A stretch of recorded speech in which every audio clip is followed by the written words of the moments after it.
How's it going, everyone? Welcome to my Summerslam predictions episode. My name is SESvince, and today we're going to be talking about the 12 confirmed matches for this Sunday Summerslam pay-per-view. And I know 12 seems like a large amount of matches to have, but considering that SummerSlam is going to kick off 1 hour earlier than most pay-per-views tend to do, and we have a 2-hour pre-show to work with, some of the matches are going to go on the pre-show, and then the rest are going to go on the main card. So we don't have a Hardy's match, we don't have a Miz match. They may get added later on, but let's talk about the confirmed matches thus far. First off, we have the Big Show taking on Big Cass with a special stipulation that Enzo Amore will be suspended above the ring inside a shark cage. And this would be the third match this year that WWE has had like this. I don't know what their recent infatuation is with shark cage matches. I can't really explain it, but it's happening nonetheless. Enzo being suspended above the ring should be kind of interesting and fun to watch, so there's that. And in terms of who's gonna win, I honestly have to say it's Big Cass. I can't really see anyone else picking up the victory here. Doesn't really make sense for Big Show to win. Cass is the young up-and-comer, and he should really get the win. Plus, Big Show has a broken hand, or at least storyline wise he has a broken hand as of this Monday, so he's not 100%, so he has that to fall back on in case they do decide to do a rematch later down the line. And honestly, we just really need to end this Enzo Cass rivalry. Next up, we have a singles contest between Rusev and Randy Orton. Now, the way this match went about was that Rusev came out on SmackDown Live a couple weeks ago, basically laid out an open challenge that he wanted a match at SummerSlam. Randy Orton came out, accepted the challenge, and now we have this match. The last 2 weeks has really just been Randy Orton coming out, RKOing Rusev, and that's the extent of their interaction for the most part. And it's been pretty hilarious, and I've enjoyed it very much. Now, this match should be interesting just because we haven't seen these two guys face off one-on-one, I don't think, ever. And it should be interesting to see. This match could end up on the pre-show. It might end up being like one of those piss break matches, you know, to like let the crowd like recover from like a really exciting, thrilling match. So that's probably what this is going to be. And in terms of who should win, I have Rusev picking up the victory. The feud is just kicking off. If this is going to be extended past SummerSlam, Rusev should be the one to win. He's been eating RKOs the last 2 weeks, and he should get his revenge, some measure of revenge, on Randy Orton on Sunday. So I have Rusev picking up the victory. Randy Orton can take this loss. So from one first-time matchup to the other, we have John Cena taking on Baron Corbin in the singles contest. And what's interesting about this match is that Baron Corbin right now isn't the most happiest of superstars. He tried to cash in his Money in the Bank briefcase this past Tuesday on SmackDown Live and failed miserably. He got rolled up for a pin in less than 5 seconds, I think. So he's no longer Mr. Money in the Bank, and he should be pretty livid about the way things went about, and might take it out on John Cena. This match is going to be great. I am looking forward to it. It's going to be pretty cool. I don't know if John Cena is going to put over Baron Corbin. He may or may not. I'm going to go ahead and say that he loses to Baron Corbin. That's why Baron lost his Money in the Bank cash-in, because he was gonna get this win against John Cena. So Baron Corbin wins. John Cena goes over to Raw on Monday, starts a program with someone over there, puts them over. I kind of like the idea of Baron Corbin going over in this match, so I'm just gonna go ahead and say that Baron Corbin picks up the victory here. So yeah, I got Baron. We have our first championship match as the new Cruiserweight champion Akira Tozawa defends against the former champion Neville. Now, this matchup screen is a little out of date, and I apologize for that. I don't think anyone was expecting Akira Tozawa to pick up the championship this past Monday night. I'm not complaining about it. I am glad. I am a big fan of Akira Tozawa, and I'm a huge supporter of Titus Worldwide. I'm glad he picked up the victory, and I feel like Neville has done everything he can do as champion. He's only been champion for like 6-8 months. that's a long time. I feel like he's done everything he could do.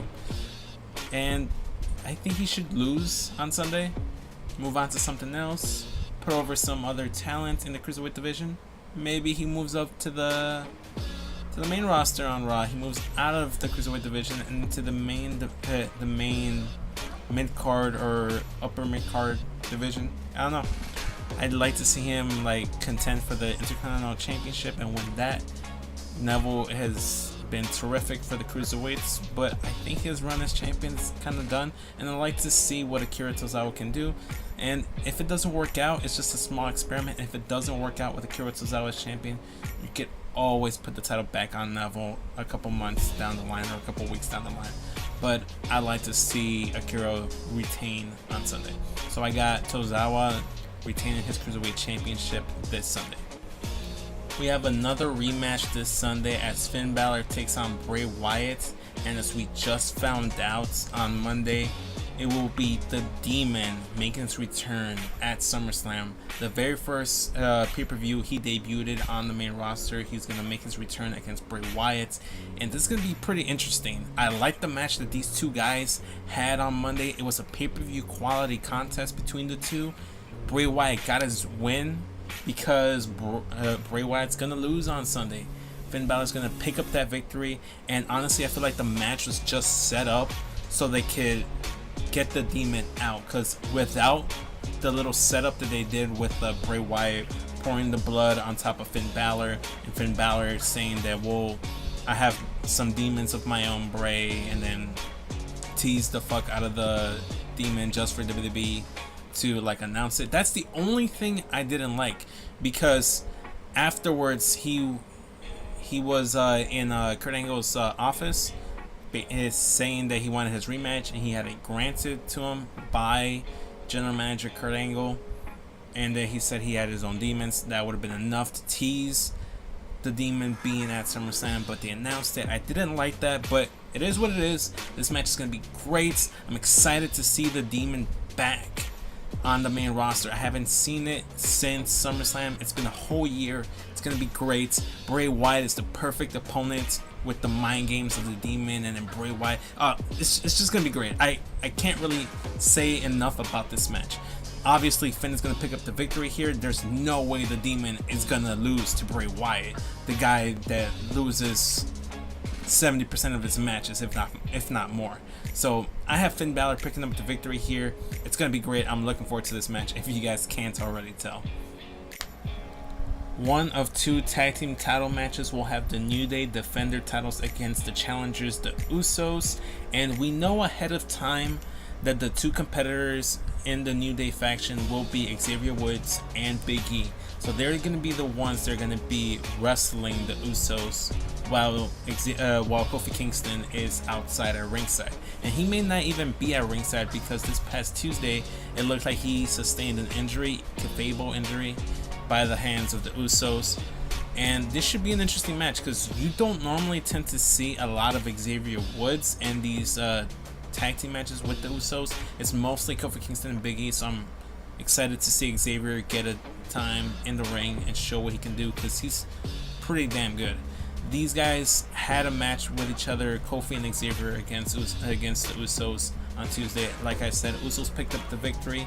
I feel like that kind of was only done so that the Usos can be made to look like they're on equal footing with the New Day, because they're probably gonna lose on Sunday, so that like in the eyes of the casual fans they could say and justify to themselves that, well, the Usos did lose on SummerSlam, but they did beat the New Day on Tuesday, so it was just one of those, they can beat each other whenever they wrestle each other. Kind of like Sasha Banks and Charlotte a year ago when they were winning and losing against each other. So my winners are going to be the New Day to retain. I think Usos are pretty cool, but New Day retaining is probably the way to go. They just won the titles. I don't think they should drop them anytime soon. Just like the tag team division, there will be two women's championship matches this Sunday at SummerSlam. We have the first being the SmackDown Women's title being defended as the champion Naomi defends against the #1 contender Natalya. Now, the one interesting thing about this match the most interesting thing about this match is the prospect and possibility of Carmella cashing in her Money in the Bank briefcase on the winner of this match. Now, the winner is obviously going to be Naomi, because nothing against Natalya, she's great, but she's not on that level where you can seriously consider her as a winner in a championship match. I feel like she's the female equivalent to Dolph Ziggler at this point. Puts on great matches. Some people like them. Some people don't like them anymore or over them, but don't really get looked at as like a real threat to any main championship. So I have Naomi picking up the victory. She's gonna retain, and then Carmella's gonna come in at SummerSlam and cash in her Money in the Bank briefcase. Now, the reason why I feel like Baron Corbin lost was because there were reports going around that WWE wanted to have at least one of these two Money in the Bank holders unsuccessfully cash in, because they felt that the Money in the Bank was getting to be too predictable, and people were just assuming that the minute you become Money in the Bank, you become champion. So I can get where that coming from. It's kind of like when the very first person that won the Royal Rumble unsuccessfully won their number one contenders match. It's just an opportunity to be champion. It should never guarantee you to be champion. So with all that said, I have Naomi retaining, Carmella coming down, taking advantage of a vulnerable or unprepared Naomi, and walk away as the new SmackDown Women's Champion. So yeah, I got Carmella retaining. I got Carmella winning the championship. The second Women's Championship match, we'll see the Raw Women's Champion Alexa Bliss defend against her challenger Sasha Banks. Now, I am the biggest Sasha Banks fan out there. I am a huge supporter. She's my favorite wrestler right now in all of WWE. I want nothing but success for her. I don't know if she's gonna win. I would like her to, but I think there is just more money to be made with Alexa and Nia Jax going into a program for the title going forward after SummerSlam. I could be wrong. I want to be wrong, but I think that Sasha can easily just go and have a program with Emma or Mickie James or a returning Paige or someone like that. And I think that Alexa versus Nia is going to happen regardless. It's going to take place eventually, and it should be for the title. As much as it pains me to say this, I feel like both these gals are going to put on a great performance, but at the end of the day, I feel like Alexa Bliss is going to retain and still be your Raw Women's Champion. But I could be wrong. The second of two tag team title matches that will be taking place this Sunday will feature the newly reformed team of Dean Ambrose and Seth Rollins taking on the current champions Sheamus and Cesaro. Now, as we all know, all four of these guys are incredible wrestlers. They're going to put on a great contest. It's going to be one of the matches that I'm most looking forward to, and mostly because I really do feel like Sheamus and Cesaro are losing here. It's going to be Dean Ambrose and Seth Rollins celebrating their victory, being brought back together as former Shield brothers, winning the tag team titles. They're gonna help elevate other tag teams in the process. Just gonna bring some intrigue and interest into the tag team division. For the meantime, just make enough money for WWE, get some merchandise rolling, get some good tag team matches in there, and eventually I feel like this is gonna lead to a Dean Ambrose heel turn. But that's not what we're talking about. We're talking about SummerSlam. In terms of this Sunday, Dean Ambrose, Seth Rollins, they're going to be your new Raw Tag Team Champions, and it'll be interesting to see Sheamus and Cesaro chasing the titles once again. They may just get the titles right back at the next pay-per-view, No Mercy, or they may get it back at like Survivor Series. Who knows? But we do know that Sheamus and Cesaro, they're going to lose. They're going to drop the titles to Dean Ambrose and Seth Rollins, and we're going to have new Raw Tag Team Champions. Now we have the United States Championship match with the special guest referee Shane McMahon. The current champion AJ Styles will be defending against Kevin Owens, and these are just two great performers within the ring. They're gonna put on a great match. This is their third contest, if I'm not mistaken, third or fourth match they've had, and each match has gotten better and better. And I feel like every single match, it kind of felt like they were holding off a little bit just until that blow off match, which might end up being SummerSlam.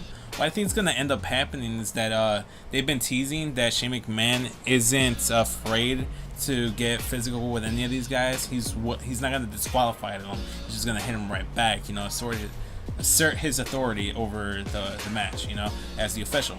And what we saw the last 2 weeks was AJ Styles and Kevin Owens accidentally hitting Shane McMahon, insinuating that that could very well happen at the pay-per-view on Sunday. And that's might end up being something that happens. What I see the match, what I see happening in the match, what I see taking place, is Kevin Owens being somewhat screwed out of this match by Shane McMahon. AJ Styles is going to retain. He's going to hold on to that US title at least until Survivor Series or the Royal Rumble. Just hold on to the title just a little bit longer. Maybe go into a program with someone else, maybe Rusev, I don't know, maybe Chad Gable, somebody on that SmackDown roster that hasn't been given too much of a chance. Maybe Dolph Ziggler comes back and he challenges for the US title. And then what happens with Kevin Owens is that he gets into a little feud with Shane McMahon.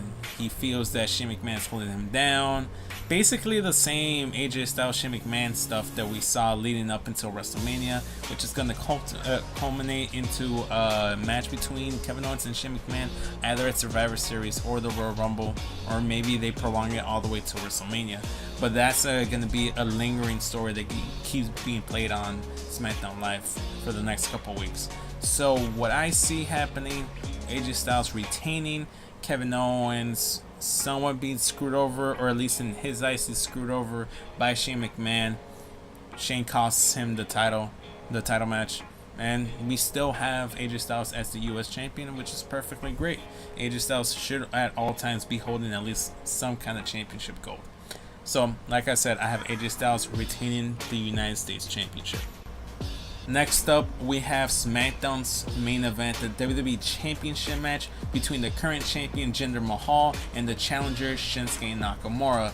And in my opinion, this match is a foregone conclusion that Shinsuke Nakamura should walk away your new WWE champion. I've liked Jinder as champion. He's proven himself to be a really good asset and a great character within WWE. But I feel like at this point, everyone is just waiting for his title reign to end and head into the new era of whatever reign we may have next, whether it's Shinsuke or whether it was going to be Baron Corbin, who we thought might happen. We thought that was an option that could have taken place at SummerSlam. Baron Corbin cashing in his Money in the Bank briefcase on either Jinder Mahal or Shinsuke Nakamura after they won the match, and he walks away as the new WWE champion. Obviously that didn't happen for obvious reasons. Baron Corbin was unsuccessful in cashing in on Tuesday. I don't know why he did that. Booking decisions, I guess. But regardless, going back to the match at hand, Shinsuke Nakamura should walk away with the WWE Championship. We should give it on someone who feels like a main event guy, a top guy, a big attraction, and that's who Shinsuke is. Now, if they don't want to give Shinsuke the title just yet and want to continue this Jinder Mahal, Shinsuke Nakamura feud and have it go on for a little bit longer just so they can do their tour of India, and Jinder can be the WWE champion going into that tour, then I can see them like having Jinder Mahal getting counted out or getting disqualified or cheating some kind of way. But Shinsuke is not taking a pin. He's not being submitted. No matter what happens in this match, regardless, Shinsuke will not get pinned. If he doesn't walk away with the championship, he's gonna get screwed out of this championship match, and Jinder's just gonna hold on to the title just in a cowardly heel fashion. But in terms of my official ruling, I have Jinder Mahal losing. Shinsuke Nakamura is going to be your new WWE champion. And finally, we have the main event, the Fatal 4-Way Universal Championship match between the current champion Brock Lesnar, the challengers Braun Strowman, Roman Reigns, and Samoa Joe. Now, the way I'm going to do the predictions for this match is I'm going to power rank the likeliest winner in this Fatal 4-Way match. I'm going to start off with number 1, Brock Lesnar. I think it's clear that him being teased that he's going to leave WWE if he doesn't win the match is just to build and capitalize on the whole speculation and rumors that he might be leaving for the UFC soon. So that's just WWE capitalizing on that. But if someone were to walk away with the championship and become the new champion, I feel like the number 1 guy right after Brock, or in this case number 2 for in terms of a winner, would be Samoa Joe. Then after that, number 3 I have Braun Strowman, and finally I have Roman Reigns. The reason why I feel like Roman Reigns is going to win the title in this match, he's the least likely competitor to win this match, is because I feel like he is going to get the title at WrestleMania. That's when he's going to win. That's what they're building towards. And if Brock Lesnar is going to retain, he's going to retain that title all the way until WrestleMania, and then have Roman Reigns versus Brock Lesnar there. That's when Roman Reigns beats Brock Lesnar 1 versus 1 and having their rematch from WrestleMania 31. Braun Strowman is an interesting opponent and an interesting guy to have win this match because he'd be an interesting champion. Roman can win the title off of him, and then maybe we build off into Roman Reigns versus John Cena Universal title match at WrestleMania. Or then you have Brock Lesnar and Roman Reigns, but this time around it's Roman Reigns as the champion. And then Samoa Joe, for obvious reasons. Samoa Joe is just great. There's been reports that Paul Heyman has been lobbying for Samoa Joe to win this match, for him to become the new Universal Champion. And if WWE really does want to have a Universal Champion on weekly television, Samoa Joe is the perfect guy to give that title to. But that's just me being a little bit biased because I'm a pretty big Samoa Joe fan. And again, with Brock Lesnar, you know, it's just one of those things where if it's going good right now, why change it? If you have a plan, don't change it. Like, unless like something drastic happens, don't change your plans. And honestly, a lot of people are sick of Brock Lesnar. I'm not one of them. I'm completely behind Brock Lesnar being who he is. Like the video shows right there, I have Brock Lesnar retaining his Universal Championship. He's gonna be around for a little bit longer. Maybe he drops the title at the next pay-per-view. Maybe. I don't know. But in terms of this match, I got Brock Lesnar. This has been my entire pay-per-view predictions. Let me know what you guys think in the comment section down below. Share with all your friends. Like this video, it really does help out the channel. And yeah, just enjoy this Sunday SummerSlam. I know I will. Thanks for listening. Catch you guys on the next one. I'm SESvince, and I'm out. Peace.